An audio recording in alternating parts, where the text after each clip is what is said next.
Morning students, आज की class में हम बात करेंगे कि मैट्रिक्स मेथड से हम इक्वेशन को कैसे सॉल्व करते हैं। अगर वो 2 वेरिएबल की इक्वेशन है तो भी और 3 वेरिएबल की इक्वेशन है तो भी।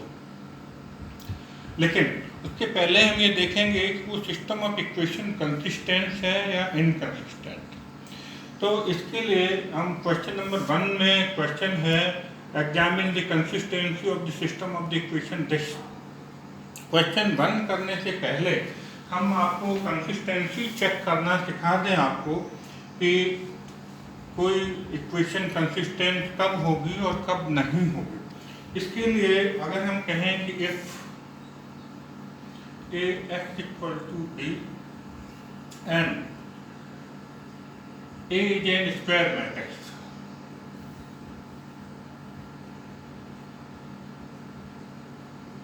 तो number 1, if determinant a equal to 0, अगर हम इससे डिटर्मिनेंट a भी निकालना बताएंगे तो if determinant a equal to 0 then system is consistent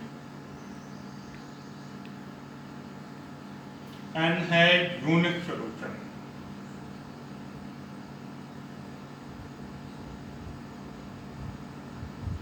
Number 2,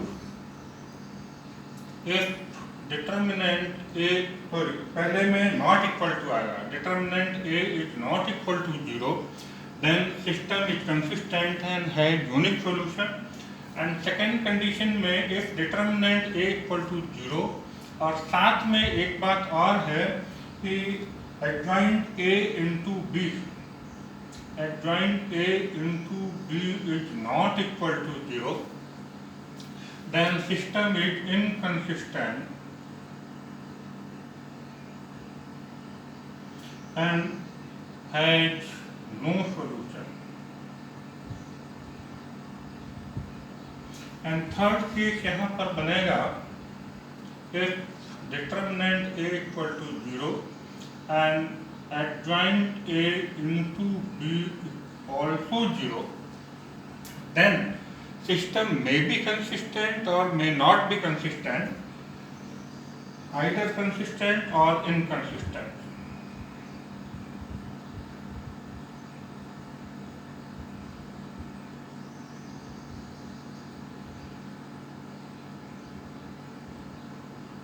And has infinite number of solution,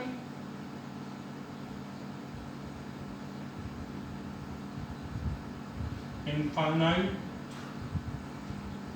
number of solution किस केस में, अगर वो कंसिस्टेंट है, और अगर इनकंसिस्टेंट है देन नो सॉल्यूशन।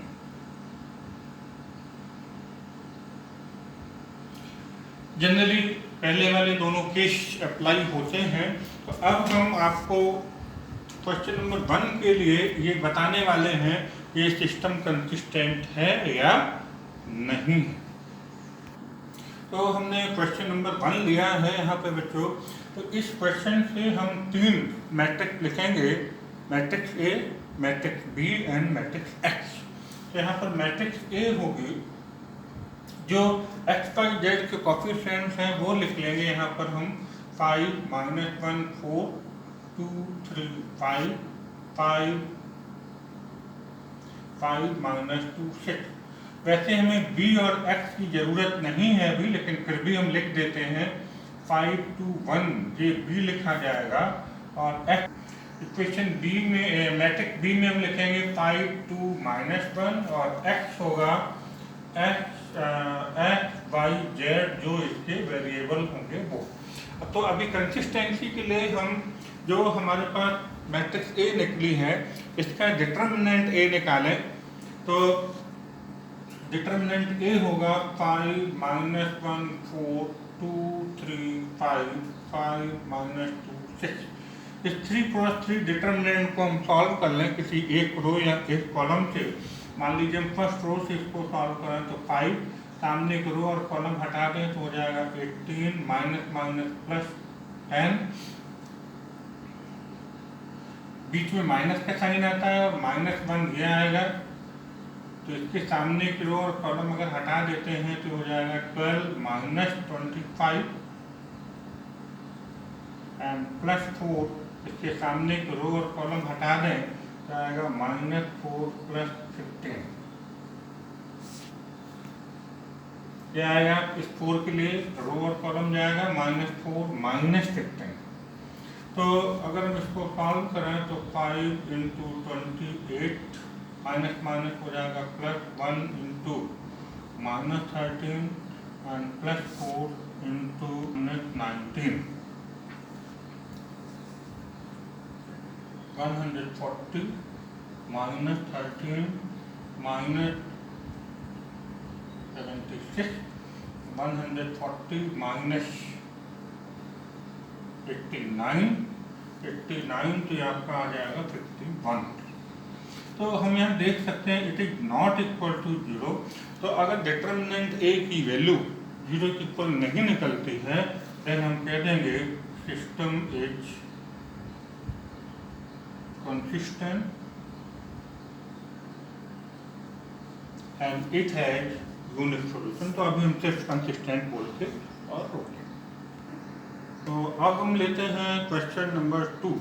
अब हम मैट्रिक्स मेथड से इक्वेशन सॉल्व करना सीखेंगे। यहाँ पर अगर 2 वेरिएबल की इक्वेशन है तो थोड़ी सी जल्दी सॉल्व हो जाएगा।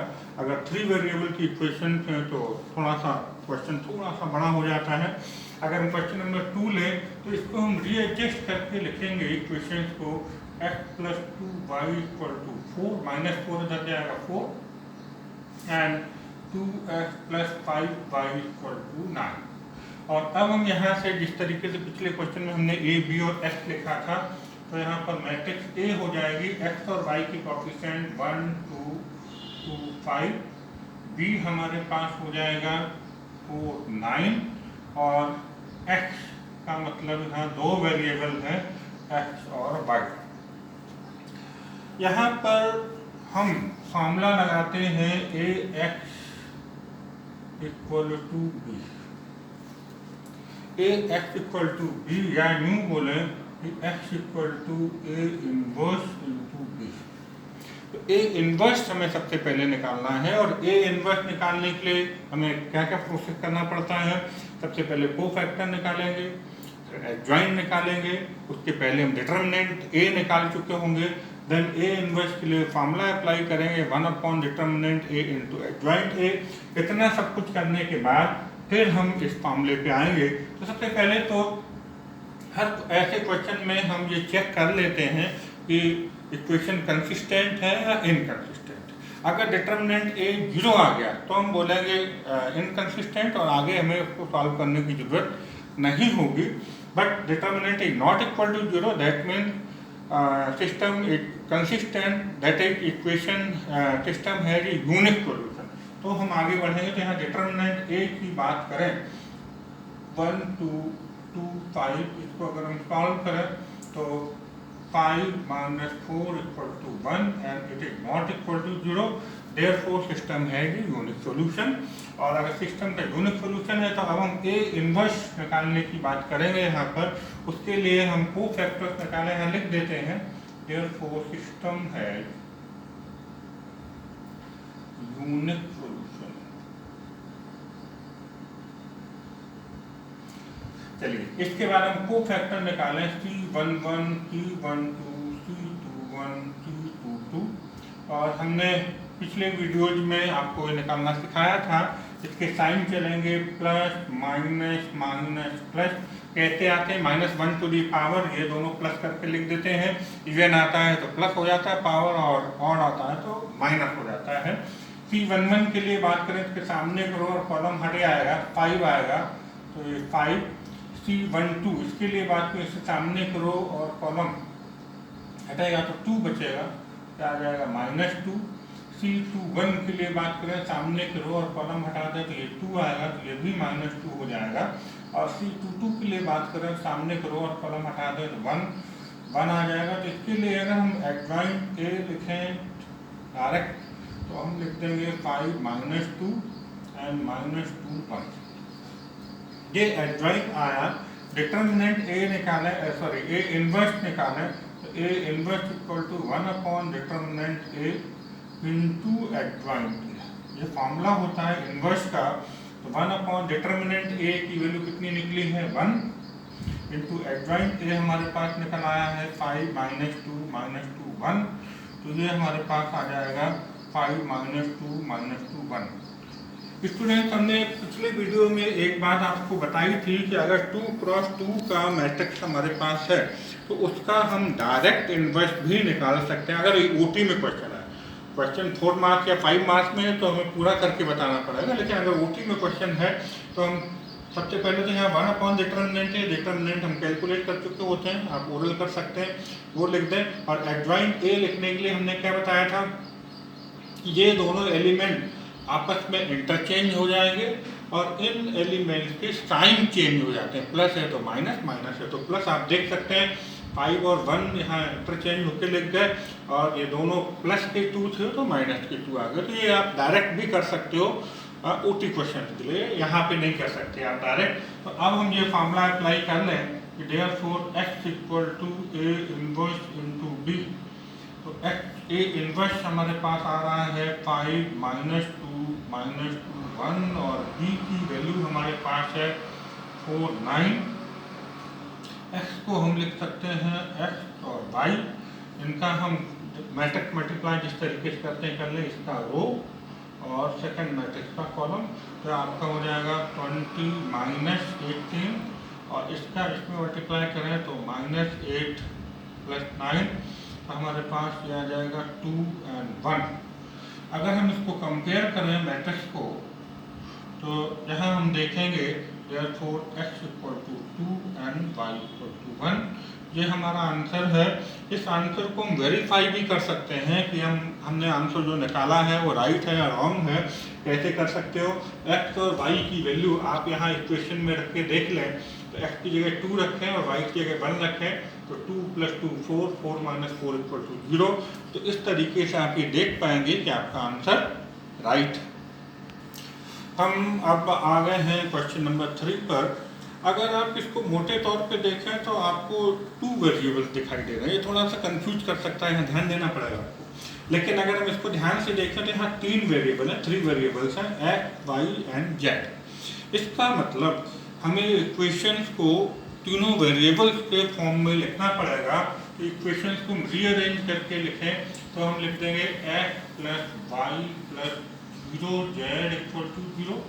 इसको हम लिखेंगे 0x, जो वेरिएबल नहीं है उसके साथ में 0 लगा दें, तो 0x + y + z = 1, और इसको लिखेंगे सीक्वेंस में लिखेंगे x y z, तो x + 0y + z = 3।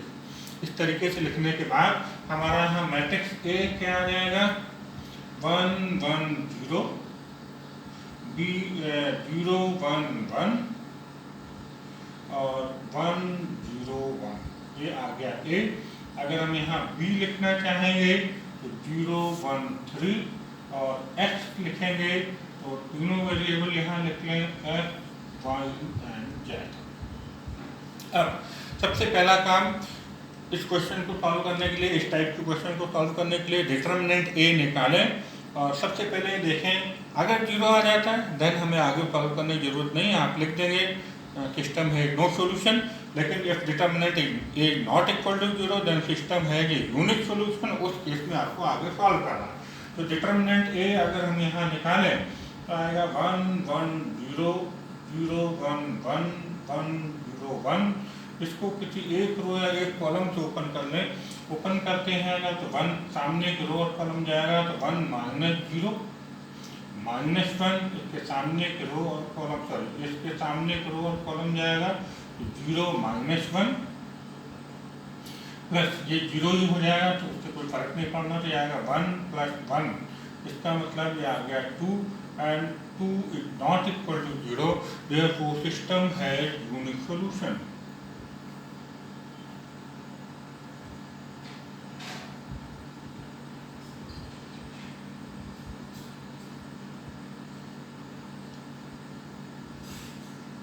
और अब इसके लिए जैसा हमने अभी पिछले क्वेश्चन में आपको फॉर्मूला बताया था, यहाँ फॉर्मूला अप्लाई करेंगे x = A inverse into B। A inverse निकालना है, ए इनवर्स निकालने के लिए एडजॉइंट निकालना है, एडजॉइंट निकालने के लिए कोफैक्टर्स निकालना है। तो हम पूरी प्रोसेस यहाँ पर करेंगे। कोफैक्टर्स निकालें C11, C12, C13, C21, C22, C23, C31, C32 and C33। इसके साइन हम आपको ऑलरेडी बता चुके हैं। अल्टरनेट में चलते हैं, प्लस से स्टार्ट करें, plus minus plus minus plus minus plus minus plus. ऐसा क्यों होता है? -1 की पावर ये लग जाएगी 1 + 1 1 + 2, तो ऑड और इवन के हिसाब से साइन आपके आते जाते हैं। C11 के सामने करो, सामने कॉलम हटेगा 1 - 0। और सावधानी की ज़रूरत है, अगर थोड़ा सा भी कहीं गलत होता है तो पूरा आपका क्वेश्चन गड़बड़ा सकता है, तो ध्यान देने की ज़रूरत है यहाँ पे। C12 के लिए बात करें, उसके सामने करो और कॉलम जाएगा तो 0 - 1 = 1। 0 के लिए अगर देखें सामने करो और कॉलम जाएगा तो 0 - 1 आ जाएगा -1। इस 0 के लिए देखें C21, इसके सामने करो और कॉलम हटाएं तो 1 - 0 = -1। C22 इसके लिए देखें तो सामने करो और कॉलम हटेगा तो 1 - 0 तो 1 आ जाएगा। C23 इसके लिए देखें ये रो कॉलम हटेगा 0 - 1 माइनस माइनस प्लस हो जाएगा। C31 के रो और कॉलम हटा दें तो 1 - 0 that is 1। C32 इसके लिए देखें तो कि रो और कॉलम हटाएगा सामने का 1 - 0 that is -1। C33 के लिए देखें रो और कॉलम हटा दें तो 1 - 0 = 1। ये हमारे पास आया आपका कोफैक्टर्स। अगर हम यहाँ एडजॉइंट ए लिखना चाहें तो क्या लिखेंगे? 1 - 1 - 1 -1 1 1 1 1 -1 1। ये आ गया इसका एडजॉइंट ए। तो अब अगर हम ए इनवर्स के लिए बात करें तो ए इनवर्स = 1/डिटर्मिनेंट ए इंटू एडजॉइंट ए। 1/डिटर्मिनेंट ए हमने कितना निकाल रखा है? 2। और एडजॉइंट ए की वैल्यू हम लिखते हैं 1 - 1 1 1 1 -1 एंड -1 1 1। अब हम फार्मूला लगाएंगे x = A inverse B। x = A inverse B निकालना है हमें।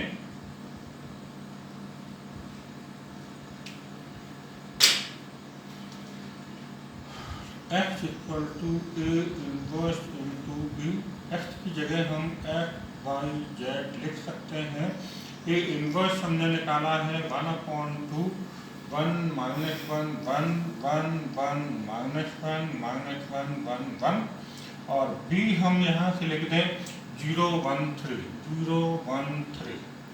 इसको मल्टीप्लाई करें तो 1/2 इस रो का इस कॉलम में तो 0 - 1 + 3, इस रो का इस कॉलम में 0 + 1 - 3, इस रो का इस कॉलम में 0 + 1 + 3। क्या आ जाएगा? 1/2 2 -2 4। 2 का डिवाइड कर देंगे तो ये आपका आएगा 1 - 1 2। और इसको कंपेयर करेंगे हम x y z से। कंपेयर कर लें तो x = 1 y = -1 एंड z = 2। जैसा कि हमने पिछले क्वेश्चन में आपको बताया था कि हम इसका आंसर वेरीफाई कर सकते हैं। आंसर हमारा राइट आया है या कहीं मिस्टेक तो नहीं है, कि वैल्यूज हम यहाँ रख के देख लें। x + y 0 1 - 1 0 हो जाएगा। y + z 1 y -1 है, z +2 है तो 1 आ जाएगा। इस तरीके से हम ये आंसर वेरीफाई कर पाएँ। ये क्वेश्चन बहुत इंपॉर्टेंट है। तो अब हम आ गए हैं क्वेश्चन नंबर 4 पर। क्वेश्चन नंबर 4 में देखें तो थोड़ा सा डिफरेंट दिखाई दे रहा है बाकी क्वेश्चन से। यहाँ जो वेरिएबल है वो अपॉन में है। बिल्कुल भी परेशान होने की ज़रूरत नहीं है, घबराने की ज़रूरत नहीं है। नो प्रॉब्लम, बिल्कुल वैसे ही सॉल्व होगा, इसमें आपको कोई दिक्कत नहीं आएगी। तो यहाँ अगर हम ए लिखेंगे तो क्या लिखेंगे, यहाँ मैं लिख देता हूँ जगह की शॉर्टेज की वजह से।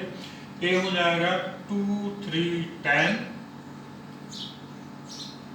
बी हो जाएगा सॉरी आगे 4 -6 5 और 6 9 -20।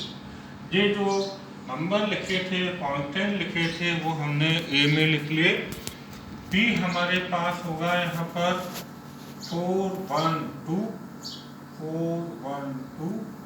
और x हम यहाँ लिखेंगे 1/x 1/y एंड 1/z। बस इतना अंतर पड़ेगा, जहाँ हम x y z लिखते थे वहाँ हमने लिख दिया 1/x 1/y 1/z। ये बात यहाँ से हमने लिख दी। और अब सबसे पहले हम डिटरमिनेंट ए की बात करें और फिर देखते हैं कि 0 आता है नहीं आता है। तो डिटरमिनेंट ए 2 3 10 4 -6 5 एंड 6 9 -20। इसको अगर हम सॉल्व करें तो 2 सामने की ओर कॉलम हटेगा तो हो जाएगा 120 -45 -3 0 कॉलम हटेगा तो -80 -30 एंड इधर हम नहीं जाना चाह रहे, नीचे लिख लेंगे +10 और इसके सामने की ओर कॉलम हटा दें 36 माइनस प्लस आ जाएगा 36। तो ये हमारे पास हुआ 120 -45 कितना बच जाएगा 55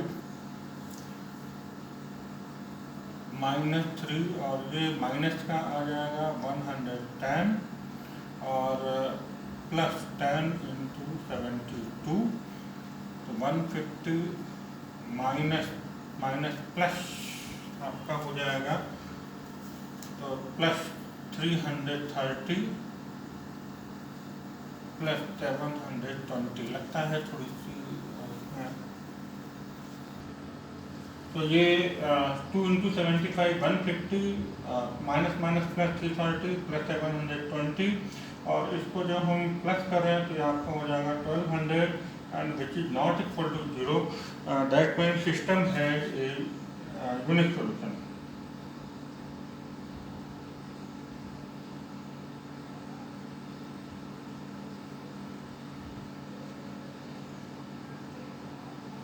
तो अब इसके लिए फिर हमें फार्मूला अप्लाई करना होगा x = a इनवर्स b। फिर से हमें पूरी प्रोसेस करनी पड़ेगी, कोफैक्टर्स निकालें, एडजॉइंट निकालें और देन ये फार्मूला हम अप्लाई करें। तो सबसे पहले हम कोफैक्टर्स निकाल लें C11 C12 C13 C21 C22 C23 and C31 C32 and C33। C11 के लिए अगर हम बात करें यहाँ पर इसके सामने की रो और कॉलम हटेगा तो -120 एंड -45 ये हमारे पास आ जाएगा 75। लेकिन साइन लगाने पड़ेंगे, उसके पहले हमें साइन लगा लें हम तो plus minus plus minus plus and minus और यहाँ आएंगे तो ये प्लस माइनस प्लस। तो बच्चों ये हमने कोफैक्टर्स इसके निकाल लिए हैं और कोफैक्टर्स निकालने के बाद हमने एडजॉइंट भी निकाल के रख दिया है। और अब हम बात करें ए इनवर्स की तो ए इनवर्स = 1/डिटरमिनेंट ए इंटू एडजॉइंट ए। 1/डिटरमिनेंट ए हमने निकाल रखा है 1/1200, एडजॉइंट ए 75 150 75 110 -100 30 72 0 -24। तो हम फार्मूला यहाँ लगाएंगे x equal to A inverse into B. तो ए इनवर्स हम यहाँ लिखते हैं 1/1200 और 75 150 75 110 माइनस 100 30 और 72 0 माइनस 24 इंटू बी। बी हमारे पास है 412। इनका मल्टीप्लाई कर दें हम आपस में दोनों मैट्रिक्स का 1/1200 मल्टीप्लाई करेंगे तो रो का इस कॉलम में मल्टीप्लाई हुआ 75 इंटू 4 300 प्लस 150 एंड प्लस 150। इसका इसमें मल्टीप्लाई करना है 440 माइनस 100 प्लस 60 और इसका इसमें मल्टीप्लाई करना है 288 ये प्लस 0 एंड माइनस 48। ये हमारे पास आ जाएगा 1/1200 और 150 150 300 एंड 300 600 और ये आपका हो जाएगा 500 माइनस 100 400 और तो ये आ गया हमारे पास x। यहाँ पर हमारे पास है 1/x 1/y। चलिए बाद में लिखेंगे हम, जगह ज़्यादा मिलेगी। इसको अगर हम यहाँ 1/1200 से अंदर मल्टीप्लाई करते हैं तो ये आपको हो जाएगा बचेगा 1/2, ये आएगा 1/3 और ये आ जाएगा 1/5। और x की वैल्यू अगर हम यहाँ रखें तो होगा 1/x 1/y 1/z। और जब हम इसको कंपेयर करेंगे तो ये वैल्यूज हमारी आ जाएगी कंपेयर करने के बाद।